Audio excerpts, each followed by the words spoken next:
Wabarakatuh. Selamat siang dan salam sejahtera untuk kita semua. Kami teman-teman dari Forum Purnawirawan Prajurit TNI pagi ini kumpul-kumpul sebentar karena kami merasa sangat-sangat terganggu dengan pernyataan Bapak Presiden Prabowo untuk menggabungkan pasukan Indonesia dalam Board of Peace yang disponsori oleh Amerika. Kita tahu bersama bahwa selama ini kita punya komitmen bahwa pasukan Indonesia hanya dilibatkan dalam tugas internasional di bawah mandat PBB, bukan mandat organisasi lain. Dan apalagi kalau kita gabung di BUP, betul-betul sangat menyinggung perasaan teman-teman Palestina, padahal kita tahu Palestina adalah negara pertama, salah satu negara pertama yang mengakui kemerdekaan Indonesia. Dan selama ini kita selalu berkomitmen mendukung kemerdekaan Palestina. Jadi kalau kita bergabung dalam BOP yang disponsori oleh Amerika, yang meskipun katanya tugas-tugasnya tidak termasuk dalam mewujudi senjata dan sebagainya, tapi kami sangat-sangat meragukan itu, apalagi komandannya dipimpin oleh Jenderal Amerika, sedangkan kita hanya sebagai wakil komandan. Komandan dan wakil komandan itu satu kotak kalau dalam organisasi. Tidak mungkin keputusan komandan dengan kekuatan berbeda. Jadi tadi kami bincang-bincang merumuskan surat terbuka yang kami tujukan kepada Bapak Presiden Prabowo Subianto. Dan kami dalam poinnya, salah satu poin kami ingatkan juga Bapak, setiap mengambil keputusan strategis sesuai konstitusi harus mendapat persetujuan DPR dan hendaknya juga melibatkan segala pihak-pihak yang bersangkutan, tidak semata-mata hanya terganggu dengan katakanlah bujukan-bujukan dari pihak-pihak lain yang seolah-olah menguntungkan ekonomi Indonesia, padahal sebetulnya juga tidak. Apalagi kalau bujukan-bujukan pihak-pihak tertentu yang niatnya justru tidak baik, mungkin maksudnya menjerumuskan Bapak Presiden. Oleh sebab itu kami pesankan juga dalam surat terbuka ini, mohon Bapak berhati-hati dalam setiap mengambil keputusan strategis. Itu saya sampaikan sekedar pembukaan, nanti teman-teman bisa menyampaikan mempertajam tentang apa konsep kami tentang itu. Nanti teman-teman yang ada mewakili SPP TNI siap menjawab pertanyaan teman-teman sekalian. Silakan. Pertanyaan. Mungkin ya kan yang pertama Pak. Yang dulu aja, macam beliau dulu aja yang mau tambahan ya. Boleh. Silakan. Saya sudah. Saya kira apa yang disampaikan oleh Pak Farum cukup komprehensif. Tapi kita juga mulai berpikir kalau pendekatan seperti ini tidak bisa diabaikan, maka kita perlu juga untuk mengambil langkah-langkah yang lebih tegas. Karena di dalam Sabta marga pertama itu adalah yang harus diperhatikan. Warga negara yang bersendikan Pancasila, artinya setiap berlaku dan tanggung jawab, dan itu harus atas dasar pembenaran agama. Yang kedua, harus atas dasar kebenaran ilmu. Yang ketiga, harus atas dasar kebenaran membangun tali silaturahmi, persatuan kesatuan. Harus atas dasar kebenaran etika dan budaya baik. Dan kelima, atas dasar kebenaran progresif. Jadi apabila TNI melakukan langkah besar, itu semata-mata untuk kepentingan bangsa. Karena kita berdasar pada kebenaran itu.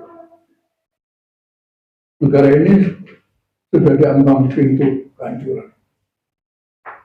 Dan hanya TNI bersama rakyat yang bisa menyelamatkan bangsa ini.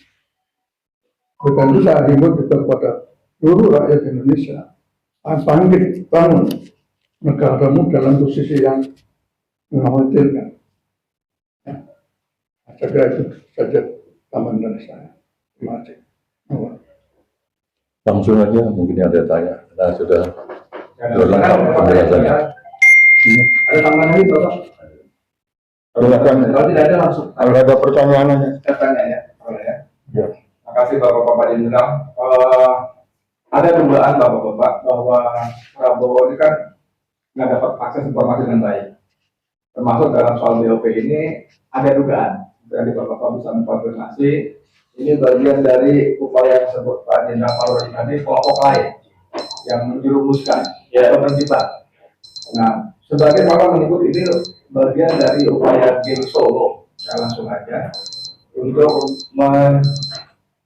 menjebak Prabowo membawa Indonesia menjadi anteknya Amerika. Monggo barangkali Pak Piastro mau kasih jawaban. Terima kasih. Saya rasa apa yang disampaikan oleh Fahrul tadi, ada pihak lain yang mungkin membuat supaya Pak Prabowo ini berbuat sesuatu yang melanggar konstitusi. Karena itu sangat berat akibatnya. Kalau betul-betul nanti bisa dibuktikan bahwa seorang presiden melanggar konstitusi dengan tepat, dengan benar, dengan sebenar-benarnya melanggar, itu akan sangat berbahaya. Ini bisa menjadi misi untuk penggulingan presiden dari jabatannya. Nah, ini yang sangat berbahaya. Di samping itu, memang sebenarnya tidak boleh kalau kita kemudian harus melanggar konstitusi di dalam penetapan ini. Oleh karena itu, surat ini harus segera disampaikan supaya RI 1 Presiden itu segera mengetahui, segera merubah. Bisa saja kan misalnya ambil, wah ini kita harus mundur dari dari BUP. Saya rasa bisa, kalau diperlukan begitu. Atau hal-hal yang lain. Karena terus terang saja, pihak-pihak tertentu, terutama ada rencana kan dari pihak keluarnya wakil presidennya itu yang melanggar konstitusi juga itu, tapi dimenangkan, itu mereka itu mencari posisi bagaimana, bahkan ada mungkin batasan waktu 2 tahun, sebelum 2 tahun ini harus jatuh dan sebagainya. Nah ini kan bisa saja, ini dimainkan dari situ bisa. Oleh karena itu kita segera mengingatkan bagaimana, terutama kalau nanti sampai pasukan kita ini sudah dikirim. Sekarang sudah latihan ini, sudah latihan bersama. Nah, kalau ini segera disampaikan, bisa mengembalikan potensi dari RI 1. Wah iya ini, betul ini. Kalau begitu, ini kita nggak usah kirim pasukan. Kalau mereka membuat tidak boleh, tidak bisa mengirim, ya sudah, kita keluar aja. Nah, itu lebih bagus kan. Nah ini masalahnya. Itulah pentingnya kita itu membuat forum purnawirawan prajurit TNI ini surat terbuka. Kenapa surat terbuka? Karena pada kenyataannya kita sulit sekali memberi informasi kepada presiden. Mana banyak sekali kita, tapi presiden tidak tahu apa bagaimana, kita belum bisa. Sebagai contoh saja, purnawirawan forum purnawirawan prajurit TNI sudah mohon waktu untuk bersilaturahmi, untuk melaporkan hal-hal yang tapi sampai sekarang tidak pernah digubris, tidak pernah dapat, tidak pernah diberi waktu. Ke DPR, DPR tidak pernah memberi waktu. Ke mana lagi, MPR juga demikian. Berarti ini ada sesuatu hal yang sangat berbahaya di negara kita, yaitu Negara Kesatuan Republik Indonesia, yang intisarinya Negara Kesatuan Republik Indonesia yang ada ini harus kita lepaskan dari Pancasila, lepaskan dari Undang-Undang Dasar 45, lepaskan dari jiwa proklamasi 17 Agustus 45, kemudian semuanya harus kekuasaan harus di tangan oligarki. Ini yang sangat berat. Ini kita harus dapat mengatasi itu. Jadi salah satu cara mengatasinya seperti itu. Demikian. Sedikit lagi boleh, Pak? Ya. Kalau sinyalmen itu dianggap kuat oleh para senior jenderal, apakah dalam surat terbuka tadi disebut secara eksplisit mention bahwa ada kemungkinan dan ada apa tadi sebutnya? Pembusukan atau penjebakan dari kelompok tertentu pada presiden? Tidak disebut karena itu hal yang kita menyebutkan sesuatu hal yang sudah pasti. Tapi sekadar mengingatkan tidak ada juga. Kayak misalnya kalimatnya iya, akan hati-hati gitu. Yang kita inginkan kita bisa berjumpa dengan RI 1 sehingga kita bisa menyampaikan itu sesuatu dengan baik. Demikian, Pak. Silakan yang lain. Mbak tadi dari Mbak, silakan Pak. Sebutkan medianya. Ya, saya ini dari Tempo Pak, mau memastikan sebetulnya dari Bapak dari forum kawan ini apa kekhawatirannya gabungnya Indonesia dengan BOP termasuk mengirim prajurit ke ISF itu dampaknya akan seperti apa gitu yang terlepas dari tadi ada dugaan upaya penggulingan dan lain-lain, terlepas dari itu mungkin secara kerjasama masuk ke BOP-nya itu dampaknya seperti apa? Baik, di sini sudah ada penjelasan sebetulnya dari forum ini. Nah, saya bacakan tentang pelibatan TNI. Pertama itu harus mendapat mandat dari PBB. Yang kita tahu ini belum ada, ya kan?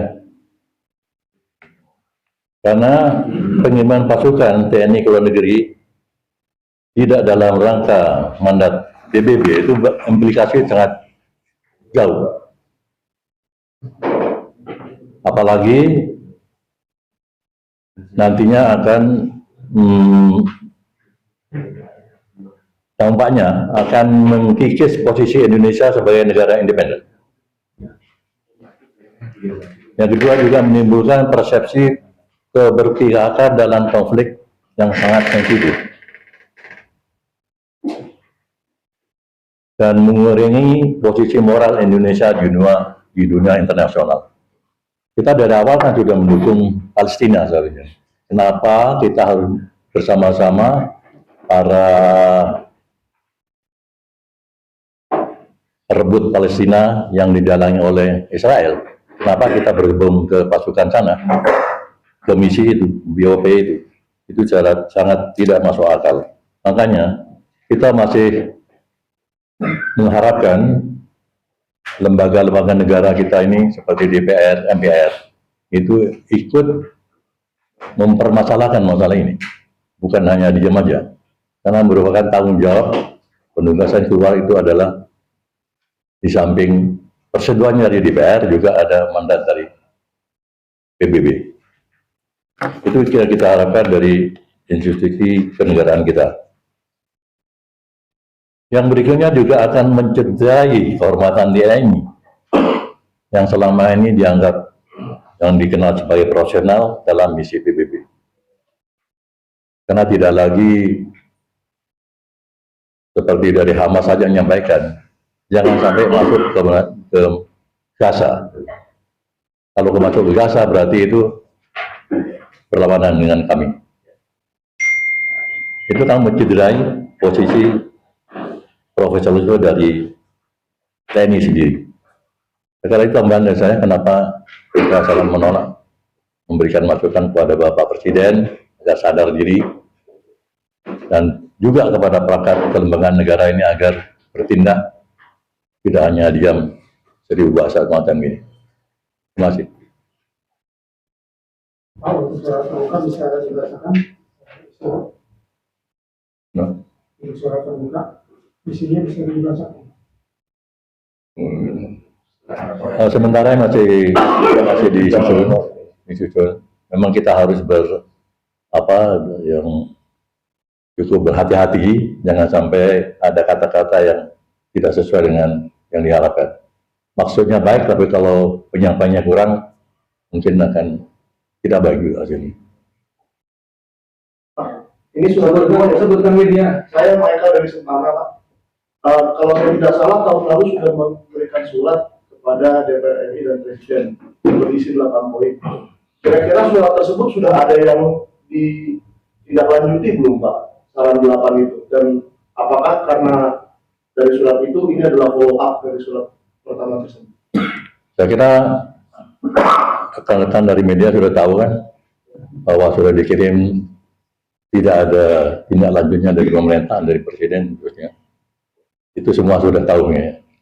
Ini juga merupakan peringatan juga kepada presiden. Penyampaian yang lebih faktual lagi kondisi yang perlu ditangani yang dengan baik. Tidak hanya ke dalam ini ke luar negeri masalahnya. Ada lagi tambahan, katanya ada perjanjian perdagangan yang begitu tiba-tiba. Ya. Yang konsepnya siapa yang itu, ternyata banyak ahli ekonomi kita mengatakan itu sudah mendekati jurang. Jadi ini kelanjutan melengkapi apa yang kita harapkan dari presiden. Dan syukur-syukur bisa diketahui oleh masyarakat luas. Kalau kemarin kan surat langsung ke alamat kan, karena surat terbuka, dengan harapan masyarakat luas bisa mengikutinya. Demikian. Ini serangan kapan, Pak? Ini nanti surat terbukanya akan diserahkan kapan, Pak? Segera mungkin, sedang digodok oleh presiden ya, supaya memberikan suatu bahasa halus tapi tajam. Saya tambahkan ya, niat kita sebenarnya semua niat kita baik. Jadi kalau semua kita diamkan langkah-langkah yang dilakukan presiden ini, tidak ada yang mengomentari, tidak ada yang memberikan peringatan-peringatan. Mau kemana bangsa ini dibawa? Oleh sebab itu kita mengambil langkah-langkah untuk mendorong Bapak Presiden. Bapak salah, jika Bapak begini salah, dan itu melanggar konstitusi, dan itu bisa saja rekayasa pihak-pihak tertentu yang menyebabkan Bapak bisa dimajukan.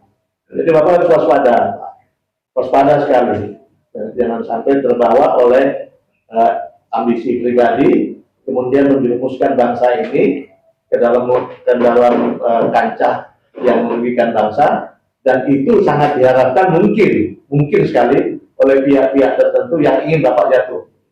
Kami ingatkan itu. Terima kasih. Yang kekuasaan pemerintahan sekarang ini kan itu di tangan oligarki. Yang ini makanya kita juga membentuk suatu tim bersama untuk mengembalikan kedaulatan rakyat.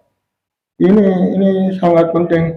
Jadi nanti ini surat ini bisa dikait-kaitkan dengan hal-hal tersebut. Ini mungkin yang menyusun ini mereka mereka melanggar konstitusi itu karena yang menyusun itu adalah kekuatan oligarki yang ingin hanya untuk kepentingan, bukan kepentingan bangsa, kepentingan rakyat, tapi untuk kepentingan kelompok sendiri. Bahkan kelompok ini dikuasai oleh asing, tenaga asing. Nah, ini yang sangat berbahaya. Oleh karena itu, seperti tadi, 8 poin usulan kita yang pertama, sampai sekarang mana nggak ada yang dilakukan, nggak ada sama sekali.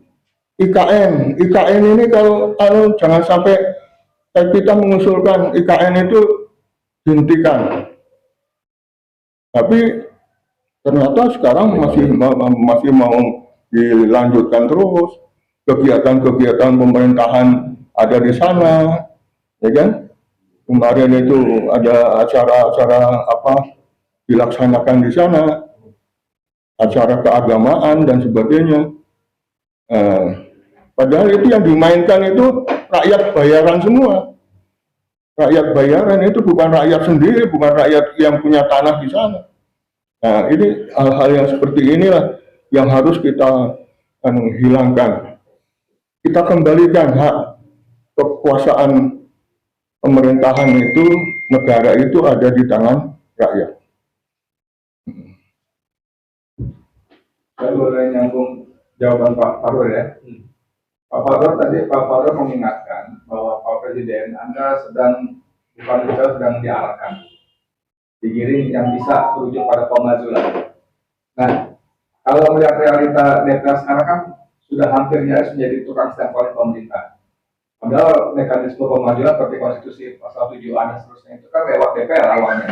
Nah, gimana? Apa masih mungkin berharap dengan DPR, Pak Farur? Ya, bisa saja pemajuan melalui konstitusi seperti itu, tapi bisa juga kelompok-kelompok tertentu berniat juga untuk menggerakkan rakyat menurunkan Pak Prabowo. Bisa juga langkah-langkah itu yang dimasukkan. Dan ini mesti dua-duanya perlu diwaspadai. Jadi kadang-kadang bisa saja terjadi sudah memenuhi persyaratan konstitusi untuk dimajukan, tapi DPR tidak mengambil langkah. Kemudian pihak-pihak tertentu dipanas-panasi sehingga bergerak untuk menjatuhkan Bapak Prabowo Subianto. Bisa saja itu terjadi. Oleh karena itu beliau perlu sangat-sangat waspada tentang ini. Jadi tidak terjerumus pada langkah-langkah yang diskenariokan oleh pihak-pihak tertentu. Secara formal, sikap KPPTI di sebelah mana? Kedua cara tadi. Wah, kita kalau belum memikirkan memajukan Bapak Presiden, kita tetap ingin mendorong beliau kembali Pak kepada konstitusi. Hati-hati Bapak pemimpin bangsa ini, apalagi Bapak Purnawirawan. Kami harapkan Bapak betul-betul bisa membenahi Indonesia yang saat ini sedang tidak baik-baik saja. Ada lagi, silakan. Dari media lain, dari undangan, silakan. Cukup boleh ya, Cukup. Ada lagi sudah? Ya. Dari cukup sudah. Cukup.